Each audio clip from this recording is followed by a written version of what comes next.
They not made it. They made of nylon and everything else. Yeah. The t-shirts is cotton. You can Yeah. tell they shrink. Yeah. Fade. But that's the point though. So we're making jokes about it, but it's real talk though. Stop acting like you holier than thou. This is what they hate us for, man. That's why these other groups hate us, man, because we call you out on your shit, man. Right. Starting with the apostles on down, we call you out. We bring to your attention where it is that you're going off, even though you think you're not going off. You know? And all we're really trying to tell you is humble yourself before Yahweh by Hashem outside, the Most High God and His Son.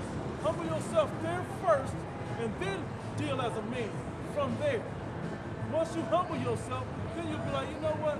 I ain't gonna get on these dudes so much about this or that. Maybe what they're saying, then you can hear us when we say, hey, there's another way to do it. Shock you heard us. There's another way. There's another way to do it.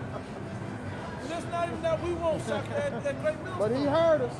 It's just you get to a certain level where you know bullshit is bullshit. You just smell it a mile away now. And now things ain't adding up. And you humble yourself because you're sincere about it. That you swallow your pride so you give yourself a chance. Yeah.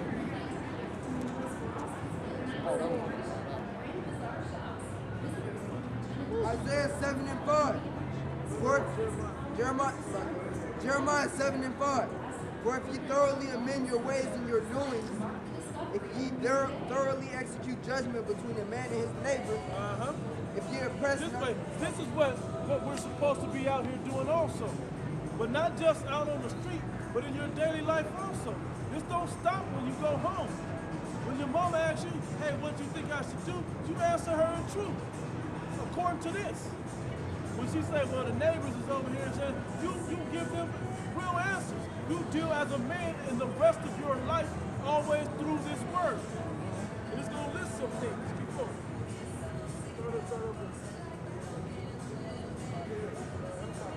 Jeremiah 7:5.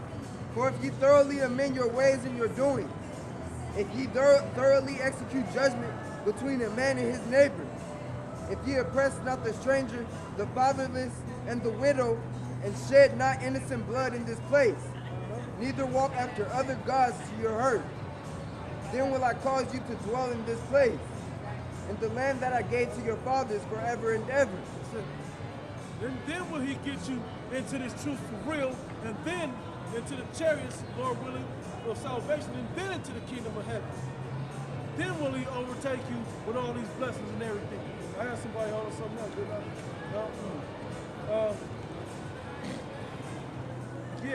Hagar. Go back to Hagar 1 and 4. Then read down to Hagar 7. 1 and 4. Is it time for you, O ye, to dwell in the houses, your sealed houses, and this house lie waste? Now, after all of these things that you know you can't keep perfectly, but you got to come out and do this work, right? You got to come out and do this work, because you're doing the best of your ability within yourself to be able to go out and teach others to do at least as good as you are, or even better, right? But is it time for you to kick it in the house and be chilling, watching videos and scoffing at other brothers? You got it like that? Baloo, you got it like that? Just be in the wintertime chilling? You already on a chariot and we don't know? The Most High playing house music on a chariot for you? You know? For real? Ain't nobody got it like that. You got to come out here in season and out of season and teach this word. Because it ain't time to chill yet. It ain't chill time yet. But it's still time to put the work in. Keep going. Verse 5. Now therefore, thus saith the Lord of hosts, consider your ways. Ye have sown much and bring in little. You want a lot. You go out there, sown means that you put out a lot of seed, so to speak. You know, you put because that's talking about farming, right? You put out a lot of seed, you sow much, but then you bring in little. You ain't really going out there and tilling it and watering it and making sure that you're going to get back the fruit of that. You know? And the way you do that is going out, studying, watching the videos, praying, fasting, putting in the work, going out teaching, executing righteous judgment around just as a man in the world. You see little kids about to steal in the store, you don't just let them. Unless you understand that them kids is hungry and they ain't doing it for a reason. Then if you got the money, you break that off for them. If you got That's it, right. if you don't, hey, but you catch them later, be like, hey, don't be doing that shit. Come by the house, I got hot dogs or something for you. You know, something. Do something. Be more than just somebody that expects to get something when the opportunities for you to work for it are there. Read it from the top of 6 again. Hagar 1 and 6. Ye have sown much and bring in little. Ye eat, but ye have not enough. You eat, but you don't have it, but you ain't full. You got food, but you want more. You just want more and more and more. That's the so-called white man's mentality. He want to have it. What the hell? Like I bring this up all the time. Why do you need a 20-bedroom house when it's you, your wife, and 2 kids? What do you need that for? And why are you stupid-ass people, you Jakes, Negro, Latinos, and Native Americans trying to do the same thing? Keeping up with You the don't even Jones. need it. Knowing that you currently living in a 15-person house, 15 people in an apartment, a 3-bedroom apartment. Y'all living in the worst conditions. That's why you have to change and amend your ways to the righteous ways, and he will deliver you out of that bullshit, bad situation you in. But you have to completely do it, though, to the very best of your ability. Keep reading, bro. Ye drink, but ye are not filled with drink. You run across this is another sense of it, but you run across the men teaching the word, but you don't think that's it. You have drink to drink, but you don't think that you get enough to drink. You want more. You're being fed, but you don't think you're eating enough. You're getting taught, but you don't want to learn. That you don't think you're getting taught, or you don't like who's teaching. Keep going. I'm just giving out different ideas that go with that. That you people are ungrateful for the service that the Most High God, who does care about you when you turn back to righteousness, was trying to give you. Because we're out here also 1 2/3. Yeah, we're waking up the hope for the elect, but we're also 1 2/3, which is an act of love also. Because you know you ain't been loved when you ain't been warned. He just lets shit happen to you. But he warns you people every time. Keep going. Ye clothe you, but there is none warm. You got clothes on your back. He got a doctrine to cover your sins. You know, your what's that called, bro? Your weaknesses, infirmities. He got clothes to cover up your weaknesses, your infirmities, but you don't think so. You don't have faith that he's gonna take care of that stuff for you. What we're here trying to get our people to understand is the Heavenly Father does love you, and you gotta try first. Then he will make up the difference for you. He'll make up the difference, and you'll have a chance for salvation. You know? That's how you get that chance, but you can't just sit back and wait on him. You gotta go out and seek for him and look for him and stay on watch and be in the work that he wants you to do, which is studying, praying, fasting, and teaching. And executing righteous judgment to those around you. Keep going. And he that earneth wages to put into a bag with holes. And now this is every Jake in the world that I know. Every Jake that I've come across that ain't in this truth. Everybody want more money, want these things, want the luxuries of life, but ain't willing to put the work in for it. Everybody I know that smokes cigarettes or weed, especially weed, they smoke weed, they buy weed, and they sit back, how can I make more money? Stop smoking weed and just save that money. That's a start. Take that money and invest in something positive. Invest your time in something positive. That's how you gonna get it, but you gotta put in the work for it. But they trying to find an easy way out, a lazy way out. So when it comes over to your salvation, it's gonna be the same thing. You ain't willing to put that work in. Without that direct something right back for it. It's like farming. You're gonna have to sow a seed and then tend to that seed, which is the work, tend to that seed, and then when the fruit grow up, you keep tending and you keep pruning and get all the fat off, cultivate it, and then it'll yield your fruit.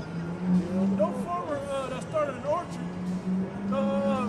laid the seed down, laid the seats out, and walked away.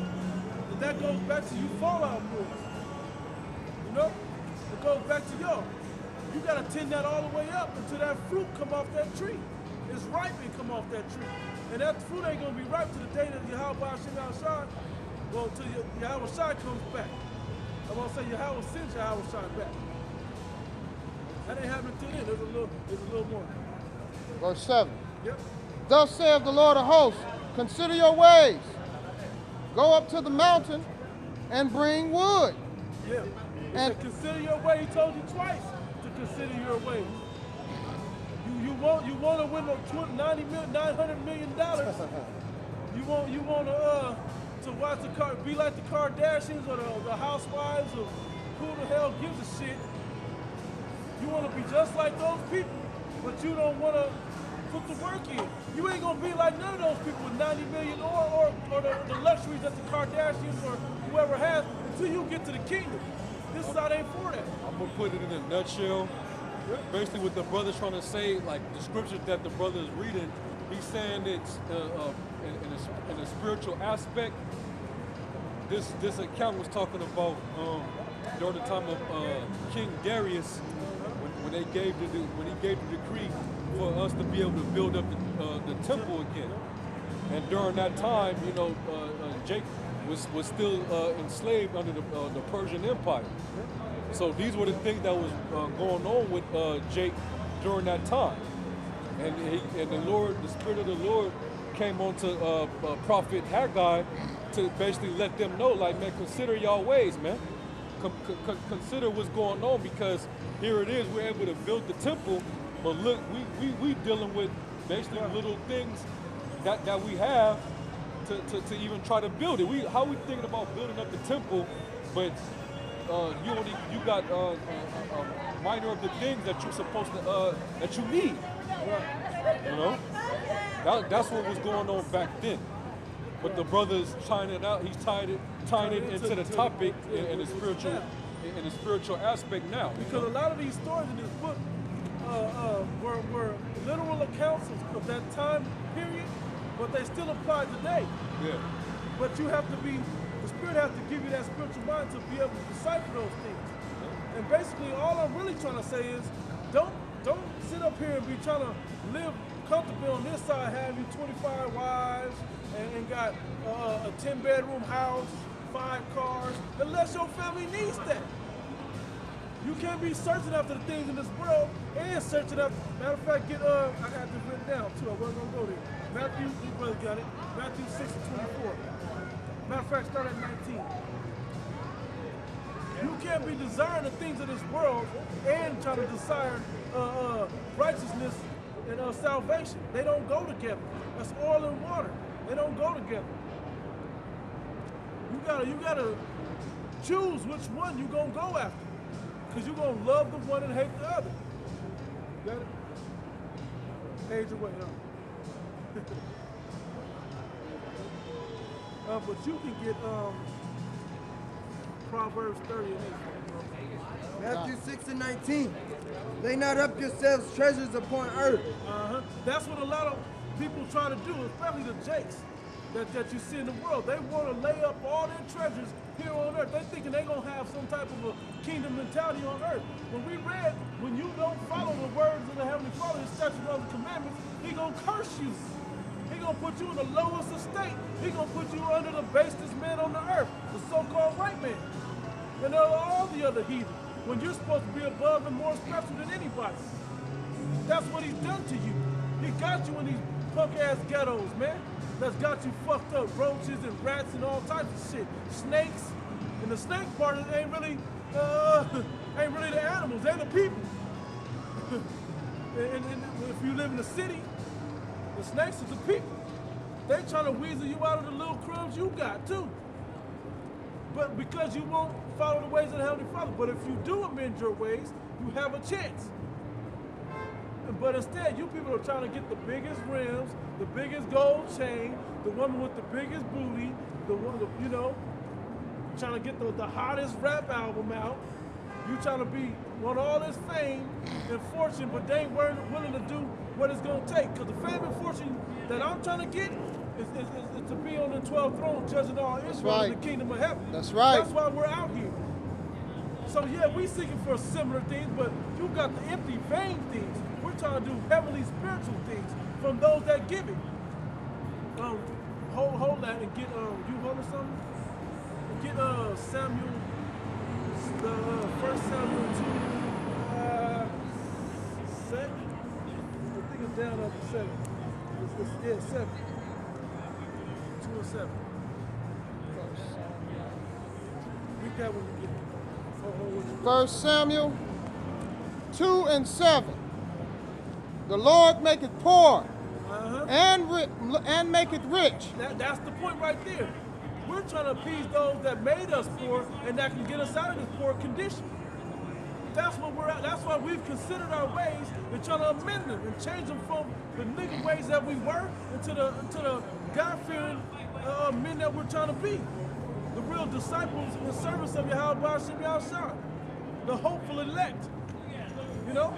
So we can really get those riches that he promised unto us if we do this thing.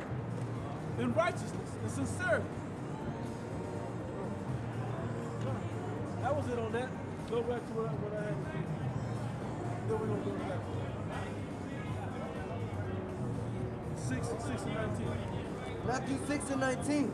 Lay not up yourselves treasures upon earth, where moth and rust doth corrupt, and where thieves break through and steal. Don't try to pick up the stuff in this what's the word, tangible, the tangible things of this world, and then what's the other word did you say? Yeah, this is it's another word. Material. Don't worry about these materials on this earth. That moth can come through, break through. You can drop shit. Your iPhones and shit, them shits break. Store your knowledge up in here within your spirit. And I told somebody the other day, I was like, oh, I know it. But if you know it, you're going to remember it also. And if it means anything to you, you're going to do your best to remember. And that was cutting to myself, because I don't know where enough scriptures are. I don't know how to break them down perfectly every time, but I need to put my affection and my time into that as well. As I'm sure every man has their chance to do it, and probably should. Only Yahweh knew this perfectly, so we can all use some extra. But you gotta have your affection set on those spiritual things, not on these material things. You know, the big 20,000-inch TV that's a fucking stadium size, a 99-inch TV screen to watch the Super Bowl on, and $900 million, and you know, and this and that. That's not what you out here should be setting your affection for. If you choose a woman, then she got big titties and a big ass, you know, or she all this shit and this and that. You should be searching for a woman that's good in her spirit, that's obedient in her spirit to you, that's trying to serve and please you, so you can serve and please the Heavenly Father. That's what you seek after, not just, oh, I want, because her pussy good, her head game is where it's at, and she got this, and she got, no, man, the hell with all that shit, man. The hell with that. I don't care how good a job she got, how nice a car she got, how big a house she can help you get. None of that shit matters. That's why we read it. You are clothed, fed, and given drink, but it ain't enough for you. Keep reading, bro. Because that stuff could easily be taken away. Matthew 6 and 20. But lay up yourselves treasures in heaven. And a prime example, bro. A prime example is when we were under King David and then King Solomon. We had peace. We was rich. We was living it up. We was a wonderful people. We went off, and guess what? Now we on the bottom. Now we still on the bottom. That was thousands of years ago, and we're still on the bottom from there. And then we continue to stack more and more bad on top of bad. And now look where we at. We're on the very bottom. But now's the time when we have to amend our ways and change, consider our ways, amend them, and then change and go back to something positive. Go more into the righteous direction. Go ahead, bro. Matthew 6 and 20. But lay up for yourselves treasures in heaven, where neither moth nor rust doth corrupt. When you execute righteous judgment among your neighbor or your family or whoever you deal with, just in public. That example is storing up that you're setting.